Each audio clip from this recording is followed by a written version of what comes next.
Gracious, loving Father in heaven, this evening we ask for your presence, and Lord, give us wisdom together with Pastor Roxy as we discuss our lesson. And bless also the kaparishioners, mga kapaglaom, and friends who are following the Takna sa Pagtuon. Thank you, Lord, for blessing us all together.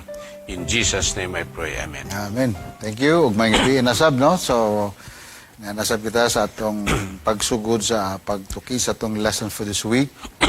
Matag simana, adunay nindot kay nga mga topiko nga ginagahin alang sa atong pagtuon. O just for this week, atong pagatunan ang topiko nga nagapanguluhan, living with each other. So, I don't know kung unsa gyud ang nindot nga pagkahubad ni Pastor sa Larda. Living with each other.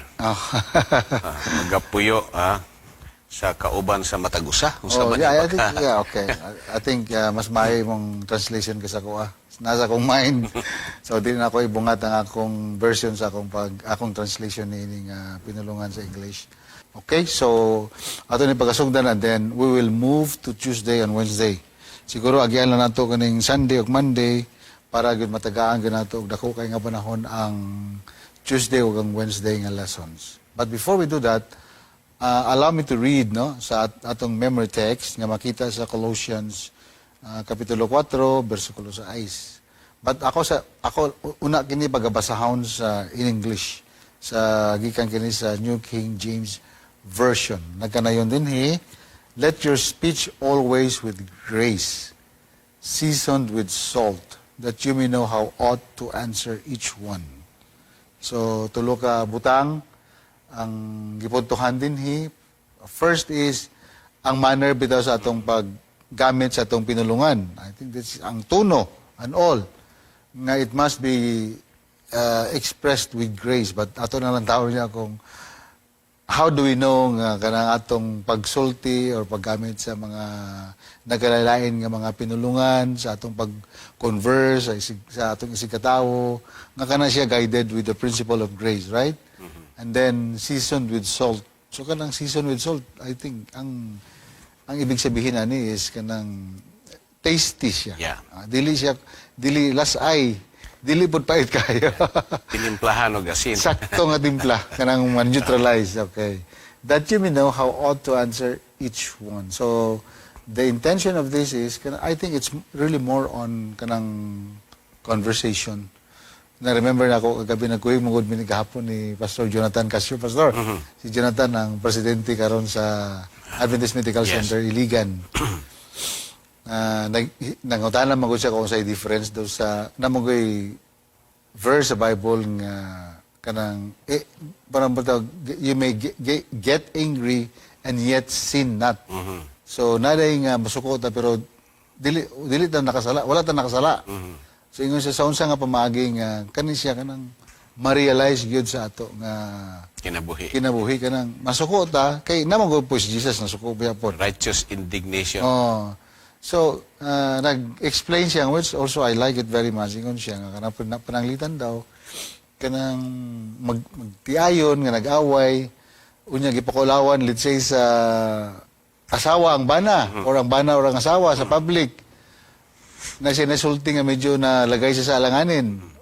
So, siguro, in a way, ang iyang response po, siguro iyang gidaw gibadlong ang bana ba o asawa, ngayon na, imo mo itong gihimo, nga, di mo itong mayo sa kadaghanan sa tao. Pero kung imo na dugangan, nga naman itong imong gihimo man itong, pareho naman ka sa imong, sa man kang, abi na kung bride ka, bugo manay ka, so ba? So, ingon siya nga, okay day masuko ta, basta ang atong gina-atake is kanabit the behavior, not the person. So, singon siya nga, mo siguro ng buot pasabot nga, pwede ta masuko, pero kanang kasuko nga, dili ta mahulog sa pagpakasala. So, marabitag, you just attack the behavior, but not the person. You correct the sin. Yeah, correct the sin.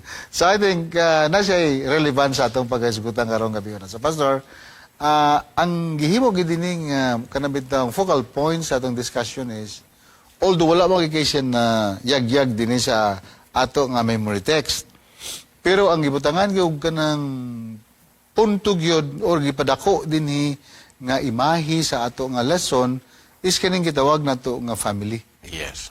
Dinhi kasi I think the moment mo you talk about relationship or the closer that relationship gets, you cannot get away from the thinking of the unit kanang gitawag nato nga unit sa society nga gitawag nato nga family. So that's why the home has sometimes been called the family firm. It is an interesting way to describe how the home operates. There are definite similarities between running business and running a household. There should be general agreement on values, goals, and objectives. Yes, sa family manggod, once, di ba naman kita mga parents na to, you are a parent, I am a parent, na kita ginaset nga goals and objectives, especially in dealing with our children, and in terms of kanang overall relationship sa family. So, na way of keeping, kanang bitawang ma-keep siya, Pastor? Intact. Ma-intact siya ba? So, that's why, I think kaning gidrive din sa itong lesson is mo nang gigamit niya ang imahe sa kitawag na to nga pamilya. Pastor? Yes, ang pinakamaayo mangyud nga model mangyud ang puluyanan gyud. How you relate with each other diha sa puluyanan is very important because the foundation in how you relate with other people must first start with the relationship at home between parents and children.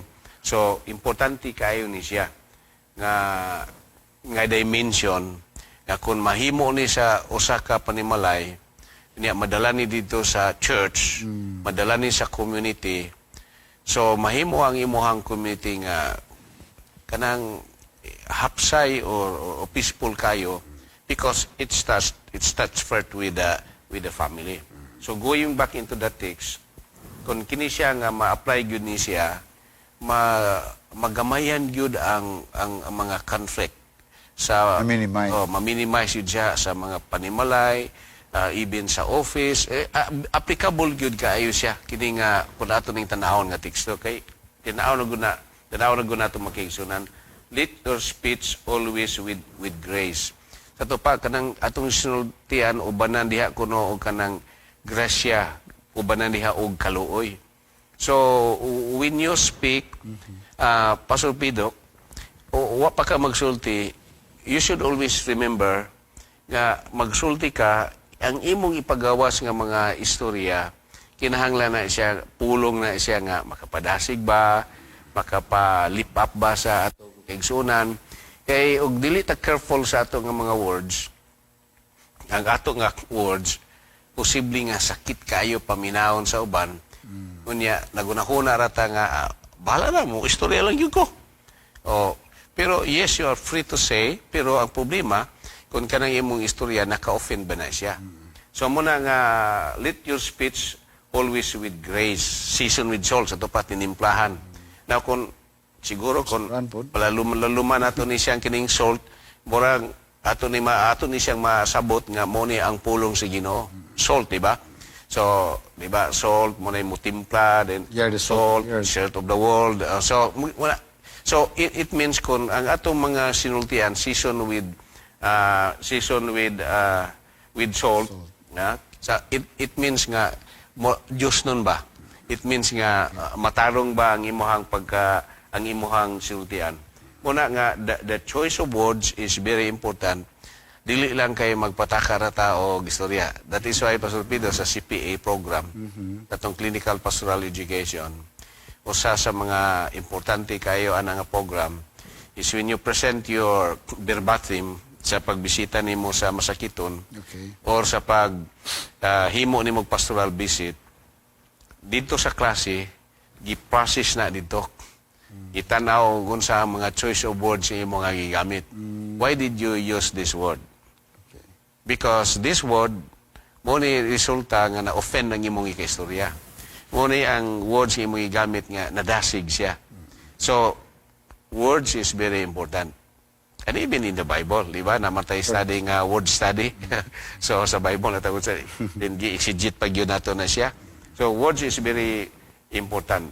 Because giingon din that you may know how you ought to answer. Yeah? You ought to answer each one. So, kay balo yung ka mo pahoom sa imong istorya. Lately, di ba naman tayo mga kaigsunan nga ideal na to, di ba?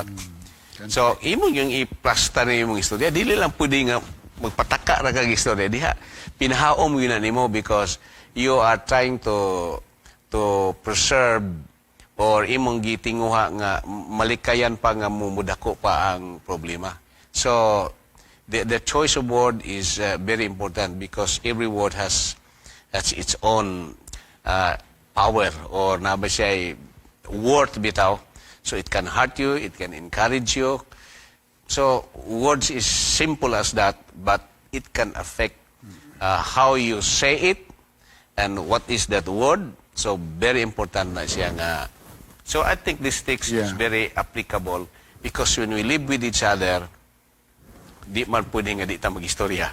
So pag-istorya na to, then how we relate and how you show yourself with other people. Yeah, this is right, no? Tama itong gingon ni Pastor Salarda nga sa panahon nga aduna tay ka istorya, dili lamang aduna tay ka istorya, bisan pa sa panahon nga matagaan tagigayon sa sa paghatag og kadasig sa itong makaigsunan, pinagi sa pagpresenta sa mensahe sa Ginoo, imo gyapon siyang kanon. Yeah, imo yung i-plastar yun siya, di ba? Di ba, kanang sila nga, in fact, sa homiletics nga, i-consider nimo nga before you make a sermon, imo sa lang taon kung kasi imong audience, unsa ang kakitabo sa nga panahon.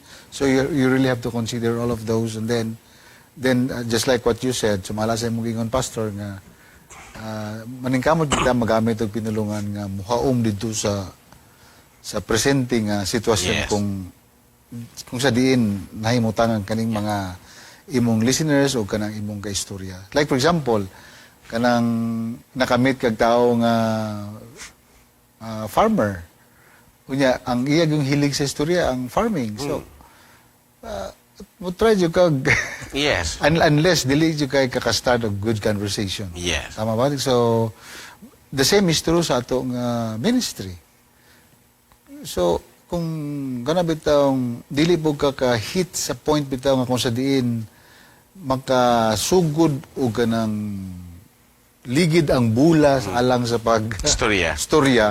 So you really have to look for that. Yeah. That's why very important nga first is I think you know the person, and then unsa pud ang angay nga pinulungan imong pagdalon. I like also what you mentioned. Katong ingon nimo nga salt, no? Yeah, that's correct, no? Kanang seasoned with salt. So kung palawman pa ingon ka matud nimo, yeah, because you are the salt of the earth. Yes. So the guiding principle is actually Jesus Christ. Yes. So the light. So meaning to say, kung mawala na ang salt timpla sa asin, wala joy kahayag sa ato nga way of kanang conversation. Yeah. Kaya I remember bitaw sa ato usay kanang mag-deal ta sa conflicts. Very important biya kayo kay for example ang atong kaistorya no kanang kon siya ba nag-express gid siya siyang kasuko. Usay man ko kung dili mo bantayan, kung imo na siyang isumpayan, in many ways nga akong naobserbahan, Bubuhol na siya. masamot siya masamot og kabuto. Oo. So, dapat na kay, words bitang imong pilion nga, despite of that, may not be right away, but siguro in a process of time, makalma siya ba? Kay, ang imong gigamit nga pinulungan, wala man naka-trigger sa isang kasuko nga iyang ipakita at that moment. Yeah, that's true. Yeah.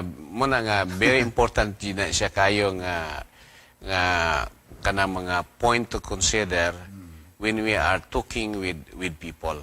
And sa ato nga puloyanan, na tay membro sa Panimalay, so kung dili po ta careful, ang atong mga bata, masakitan sa doong istoryahan, instead maklose nimo sila na palayo na hinoon sila sa imuha because you are not very careful sa imuhang sinultian. So choice of words is very important mga kaigsunan because out of the abundance of the heart speak it. So imo yun na ato yun ang i-develop nga unta by the grace of God makigistorya ta ni bisan kinsa nga mga tao nga ganahan sila maminaw sa tua kay ang atong pulong inspiring para sa ilaha. Unya ganahan pud sila mo istorya sa tua, Pastor Pido, because we are willing to listen to them with all our heart. Kana bitaw gitawag na to og proactive listening.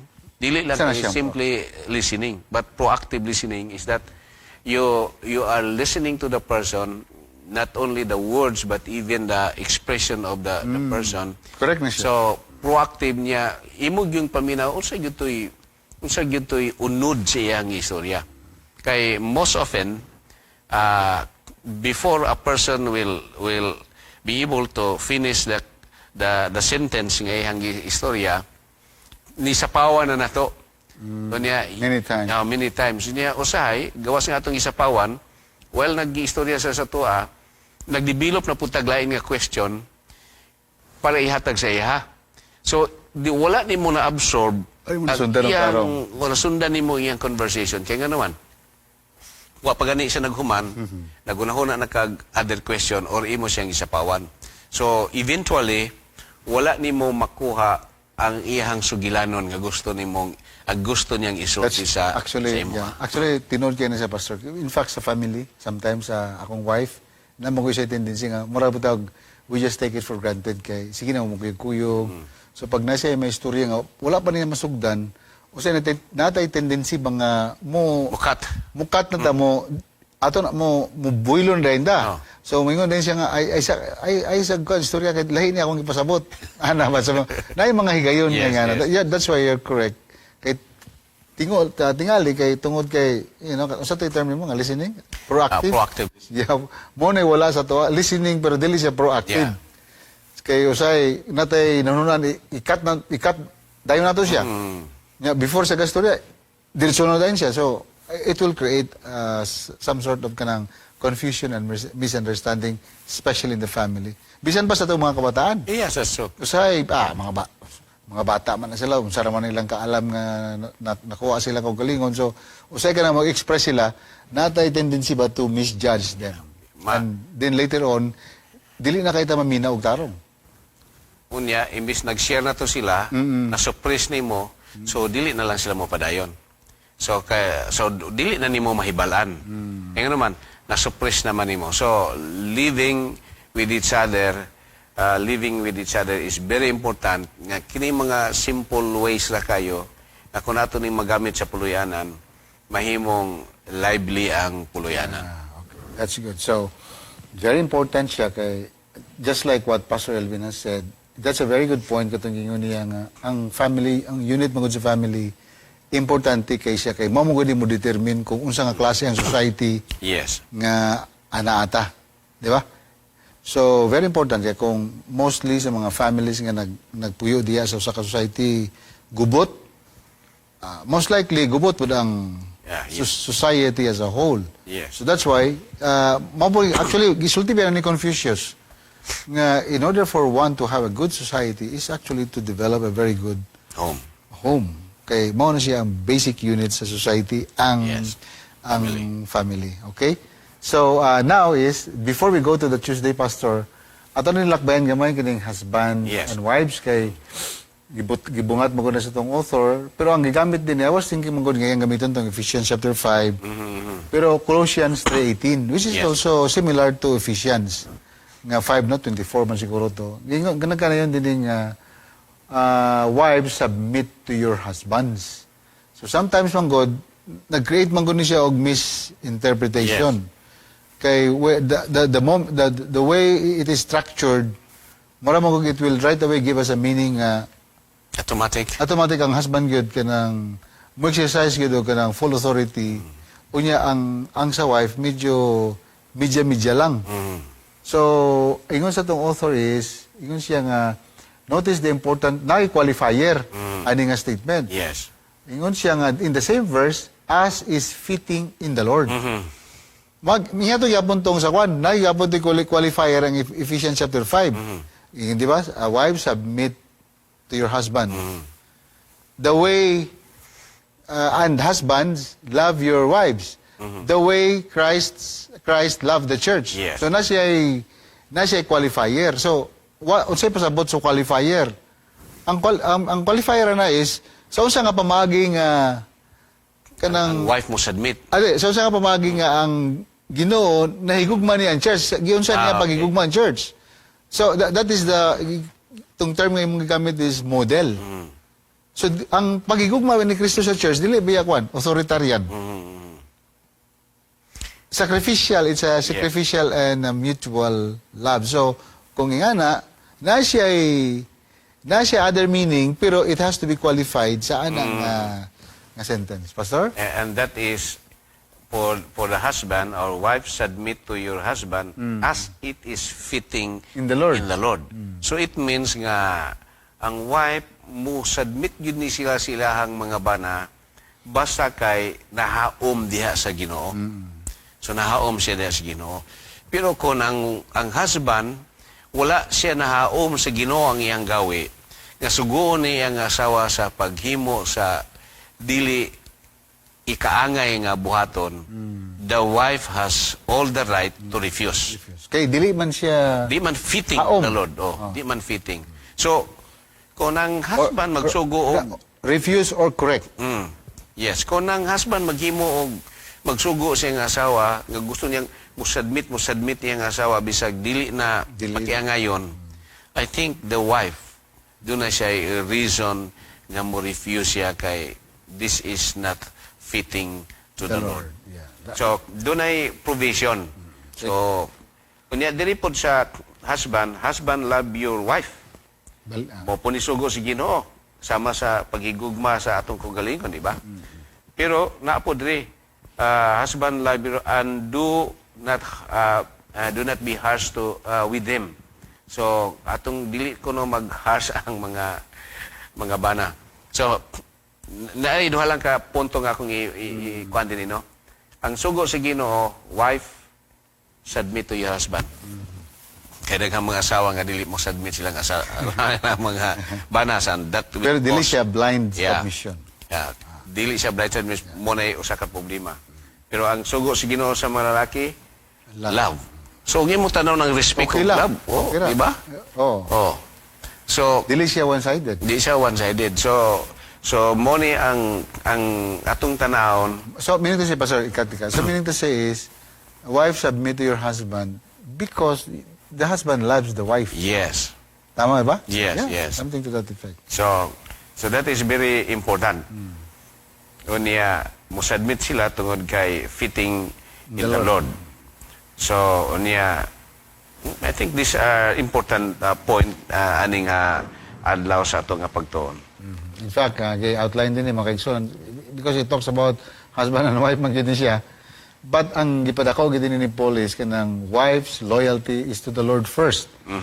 So sakto din nimo nga kung nakita niya nga dili na angay sa kanabitang gawi sa Ginoo or character sa Ginoo, so she can refuse it or she can correct it by talking to the husband. This is not the right thing nga imong paghahimuon sa imong asawa. Kay ang asawa mo submit raman kung it is actually fitting in the Lord. If you Yes. do something fitting in the Lord, mo na siya ang qualification sa submission sa asawa. It's not the mura bitaw siya dili siya separate nga per se husband porque husband so automatic submission. So because Christ is the head of the family overall, so you really have to submit to the husband because the husband loves the wife. So, meaning to say, wala di intention ng husband nga kanang bitong himuon ang iyang asawa nga tamas-tamasan or kanang take advantage kay tungod mas higher sa asawa. Dili na siya mao. So, the submission is actually qualified by that kanang understanding. So, that's the qualifier. So, in other words, you really have to submit. Ang ako natanaw din ay usa Sige ka daw. theologian nga iyang gipadako gid ba nga Sige, tape. ingon siya nga ang wife wala suguha sa Ginoo nga to love your husband. Kini nga teksto Submit lang. Submit lang. Nga maybe I look at it sa culture nila nga sa unang panahon. nga ang na mga pre-arranged nga mga marriage na just like ni Jacob o ni sa iyang pagpangasawa ni Rebecca, di ba? Nga konra ni Isaac o ni Rebecca, di ba? Ikuha ra di pag-abot dito. Gihigugman niya na lang dito dayon si Rebecca. So si Rebecca po mo pa'y pagkakita niya siya hang bana, ni-submit na lang siya.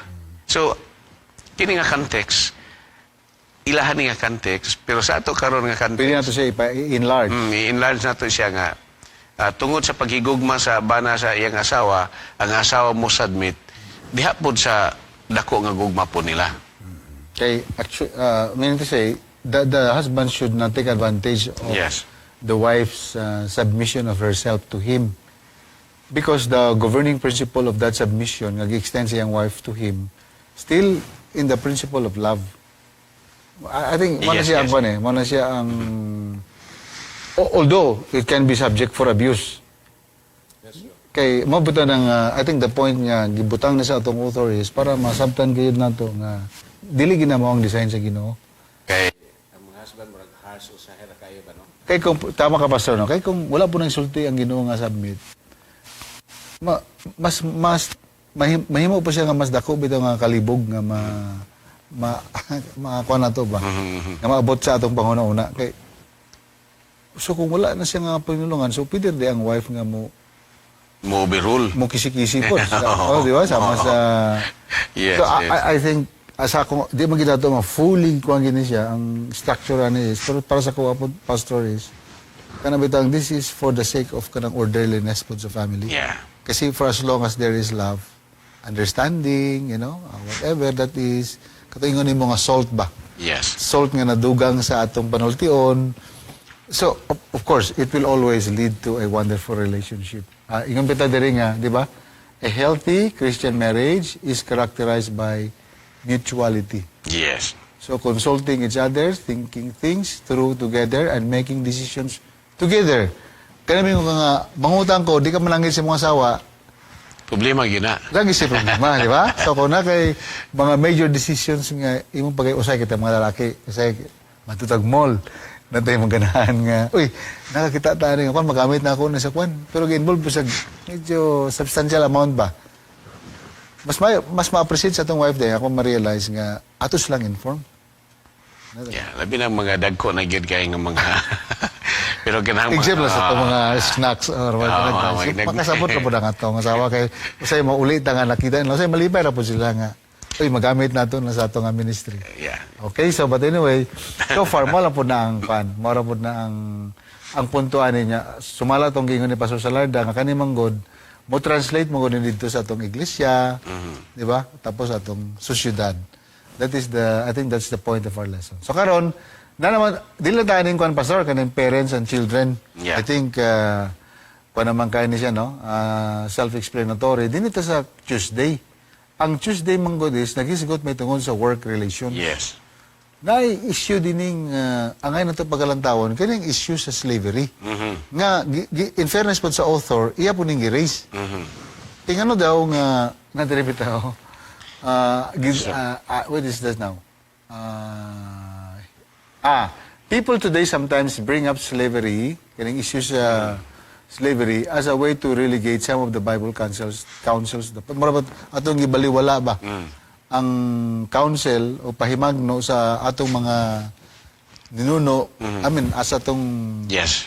forefathers in the past sa Biblia, if not, kung dili po, ma-discredit na to ang scripture entirely, kaya nga daw nani siya dili sa Bible.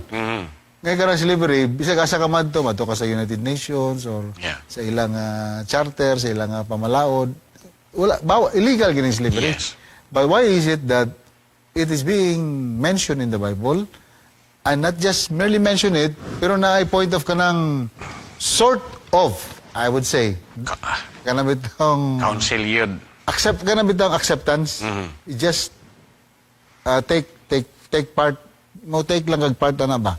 So atong landawon kung what exactly is the issue around here, kay ingon na ba itong author dire, in the New Testament times, the church had to operate within the framework of Roman law. unsa day yung framework sa Roman law, Pastor? Maguni sila sa ilahang nga balaod na maguni sila kana bitaw mura og katungod nga kung ang ilahang nga slave naa sa ilahang nga puluyanan mura og property na nila ba mura og forever na nila nga property unya ang ato nakita ni kay I think this is a Paul nga nagpagawas pud siya og kanang council sa church how we are going to treat the slaves ni adto nga panahon na in the case of Onesimus, di ba? If you look at that nga si Onesimus usa ka slave unya gipagawa siya hang agalon nahimo siyang di si Onesimus na priso siya na-convert siya dito sulod sa prisuhan dayon nahimo na siyang believer pero ang iya pong agalon dito sa gawas usa na pud ka believer. So karon pagpauli gisugo ni Paul nga i-treat ni si Onesimus nga dili na nimo nga slave kundi fellow servant of Christ, fellow slave na mo diha sa Ginoo. And you should treat Onesimus as a brother na in Christ. So mo ni siya ako ang nakita dinhi tungod kay ang mga sa Roman nga panahon ang slave mubo yun og estado. O pero ang sa Jewish nations yato nga panahon na pod after 50 years or after 7 years nimo nga 6 years nimo nga kung imo ning gipalit siya ang tawanan nga himo nimo silang slugoon after 7 years i-release na nimo ni because ang Ginoo wala gyud siya sa ihabang nga kuan nga mag-slave ka og tao nga himong forever na nimo nga slave kay let us look at nga ang idea is every one of us are created in the image of God in the imago Dei, di ba? Muna ang so you are all equal in the sight of the Lord. It's only in the human practice trying to classify people nga kini sila himo na to silang mga slave. So that is how the effect of the fall of sin mga kaigsunan. Yeah, right. So I will kanang pick up ko diha sa mong sulti nga fall from sin. So atong human nature na develop diha. So but originally just like what you said, so mga lapos nag-emphasize itong lesson sa itong author is dili gini siya part sa God's ideal plan. Yes. So slavery was never part of his plan.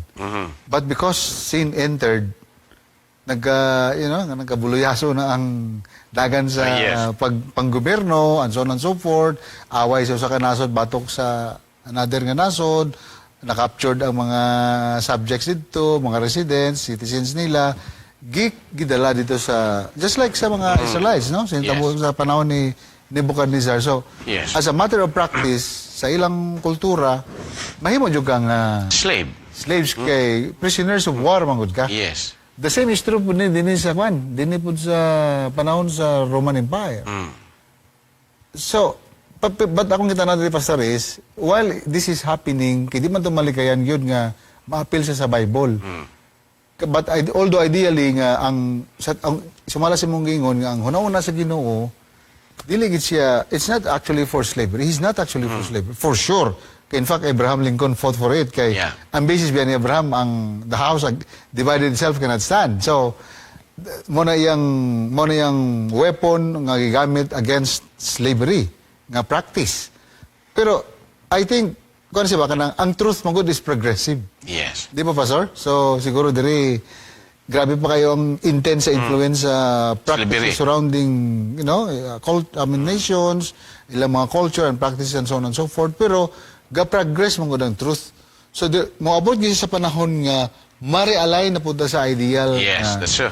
Ma-realign ta sa ideal nga God's plan. Unsa gid ang planos Ginoo. Mo na karon, through the years, nagka-progress ang truth. Og na-realize na to at a certain point in time, dili gito siya maayo. Dili gito siya maayo. Okay. Kay even sa panahon sa Romans, kay Romans man nga time, nga grabe gyud ang slavery nga practice nila nitong panahon na. Kay, Yeah. pwede pa magkapalit sa merkado Pwede. o himo nimong slave. Pero ang counsel ni Apostle Paul, katong mga believers na, na-convert na sila, mga believer na sila. So whether you are a Grecian, you are a Roman, or whatever nationality, nga nahimo na kang believer ni Christ, ingon niya, master, treat your slave justly and fairly, knowing that you also have a master in heaven. So, bisan og kaya na may mga Romans, nga mga sundalo, nga mga centurion pagalito ang Right. nga na-convert. Kunya, in their culture, pwede gud sila mo himo og mga slaves. Pero, when you become a believer, just like the centurion, o uban pang mga na-convert, kinahanglan nga i-treat ninyo na fairly ang mga slave, justly, because remember nga, doon na tayo master dito sa langit. So kita tanan, we are all servant of God. So with that, everyone must be equal nga anak nga understanding. Yeah, right. That's on the part of the master. Yes. They have to treat their slaves fairly and justly, correct. And which that is also very biblical, no? Colossians 4:1. But on the other hand is, speaking of the slaves na pod. Yes. So, kani sa slaves, pag ingon mo kag slaves pastor, kanang very limited lang magudang kung naaman, no? Oh. Although na yung mga study ani, but generally ay mong rights very suppress gid mong rights. Wala kay, ay mong right, murag hapit wala. Happy kid wala. But the one thing I like from this is, ingon si Paul nga, ang first gid nga obligation of slave was actually to the Lord. Yes. That's why during this time they were actually encouraged to do good to their masters. Di ba? Despite of the kanang widespread nga practice of slavery during their time, and yet they were encouraged nga, just do good to your master. Kay there will come a time, tawahanon naman ko na slave. Master ni mo na sila, niya, slave ka, niya, ang dagang sugo nga, ilang ginapahimo si Moha, maglisod ka o ka ng dili, kay slave ka, or ipalit ka, or whatever. So you just do your job well. Ano lang siya ba? Okay, I think, kani si Onesimus, I think that's one of the Yes, example. of that. Siguro daghan pa ang Daghan pa mo Onesimus ani. daghan pa mga Onesimus, wala lang na wala lang kay na tagaan o pagtagad kay wala naman siguro relevance po sa kwan. But I think there are so many Onesimus even during the time of kanang Roman Empire nga where slavery was was practiced rampantly. Yeah, siguro as I try to consider ba to reflect, ngano gyud ning gidala gyud ni sa ato nga issue sa ato nga author, it is possible nga even among us mga believers, even in the Christian world, in how we treat our katabang, example din sa ato, no? Nantay mga katabang, usay ang atong pagtanaw o pagtagad sa atong mga katabang, marag ubos gud kayo ba? Kaya katabang ng gud sila. So, pataka na lang kag istorya sila ha, kaya gisilduhan bitan ako ni. So, mura ba og kanang dawi ay lokatit, murag gipasantop sa atong mga author nga, bisag wala na slavery karon, pero usahay how we treat other people, still murag gi-classify gihapon nato sila. Classify, ubos ni, kini mga ubos man ni sila nga mga tao. So, dili nimo tagaan sila og dako kayo ang pagtagad. Kaya anyway, mga unsa na may mga tao na ni? Mga ubos man gani nga mga tao ni. Di ba? So, wala siguro na taga-practice og slavery, pero how do you treat other people in our society? Example lang diri sa tuwa. Usahay, manuroy ta diha sa syudad. Yeah. Na ay mga bata or naapoy mga nagpakilimos, na ay mga tribo diha nga nagpakilimos. Mura og tanaw na to, taga sa Manila. Pero kung imo ning tanawon sa atong lesson karon, it's very applicable. Yeah, it's very applicable. It's very applicable. Nga how we treat them would consider how our relationship also with the Lord. So may mong ang gisugo sige na to is to treat fairly with with each other. And even slave. Kini dili ni sila slave, pero murag mubo lang kayo lang estado sa society. But our treatment to them, kay mubo man po sila atong ginatao, murag ubos na lang yun po kayo sila sa... And that should not be a kind nga ma-practice sa ato nga as believer. So, right. So, siguro, another one is, ang gipatako, that's very good. Ang gipatako po sa itong author is, kanabitang pag-value sa human dignity. Yes, yes. Just like what you said kanina is, we were created in the Image of the God. imago Dei, no? In the image of God. So, every person deserves to be treated with respect and fairness, no? Di ba, Pastor? Yes. So, mura siya kanang, I remember, mura siya social, kanang, sa sociology, bitaw Yes. kanang social contract theory. Kasi mo ang hierarchy manggod pag naka sa taas, dili lang sa slavery nga Issue. kanang literal nga slavery nga issue or nga practice. Just like what you said, it could happen nga bisan sa hierarchical leadership nga na next nga line sa hierarchy na tendency ba nga kaning nadiri ma-abuse nila ilang power. That's true. So knowing nga kani sila mas ubos dinhi mo na sa ang theology sa atong di ba kanunay ginabalik-balik nga it's not actually about the position. In fact sa ministry wala daw promotion. Yes. Kanang the work is the same lang. It's just a matter of rearranging the the landscape of our work. So okay. So sa atong mga authority, po sa atong mga church officers or kita magbantay pud ta kay basig dili na to ma-exercise ang atong power authority justly. Yeah. Basi magpatakar tag pangasaba diya sa tubangan, no? Kay nagununod nga kita ang person in authority, bisag wala kay tay sakto nga facts pa nga nasa tong una-una, nagpatakar na tag kanang mention og pangalan, o say ato na silang i-expose ba nga dili dito mao ba. So that to me is also an abuse of authority. Yeah. Lordship. That is very harsh. so muna nga gi-encourage ta nga instead nga mag-exercise ta og lordship ngadto sa uban, we have to pray for one another. Yes, that is the Wonder Wednesday. Yes. So I think wala man tayo igog nga panahon na ato lang pagabasa ni gamay pastor kaning Wednesday's lesson. Some of the most important words we can say to someone who is struggling with issues of various kinds, be the family, health, money ba, or something else, are kaning words nga saying, I am praying for you. Mao ganing pinakanindot yun nga ministry sa words. Ang tawag na ako na siya, the ministry of words. Kanang bitang nindot kaya nga pagka-structure sa words, kanang mingon ta nga, I am praying for you.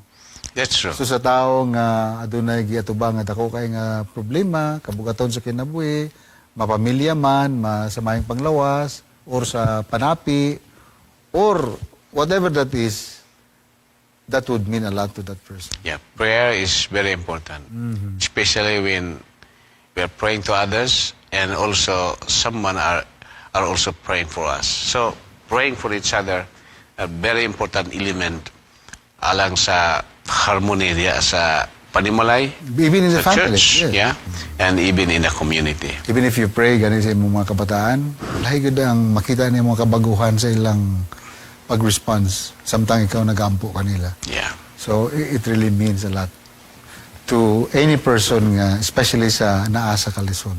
Okay? So daghang salamat mga kaigsunan sa inyong pagsubaybay sa atong tulong manuntak na sa pagtuon nga among gilauman nga unta kini nga programa.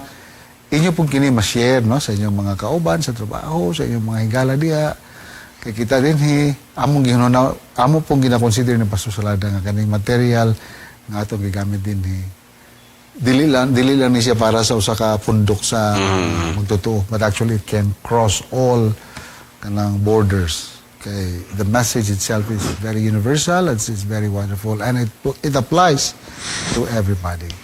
So mo kana atong lesson karong gabi na, so atong iduko atong ulo samtang kita magampo. Aman nga balaan. Daghang salamat sa gayon na kami makaduol diha kanimo pinaagi sa pagtuon o sa pagtuki ni among lesson karon nga si manahuna. Nagasalamat sa imong pakiguban sa pagpadayag kanamo sa nindot kayo nga mga puntos may tungod sa unsaon paggamit sa sakto nga pamaagi sa among mga pinulungan nga dili kani makahatag og kasakit sa among isig katawo. Kabangi kami Ginoo nga kang imong gugma o imong grasya mao gayon ang magpaibabaw sa among tagsa-tagsa ka kinabuhi. Daghang salamat sa ministry sa Hope Channel South Philippines. Daghang salamat sa kay Pastor Salarda sa tanan nga nagasunod aning programa ug nagapaminaw nini. Among gilawman nga ang imong dako kaayong panalangin maanaa kanila. Salamat sa imong pakiguban kanamo sa ngalan ni Jesus. Amen. Amen.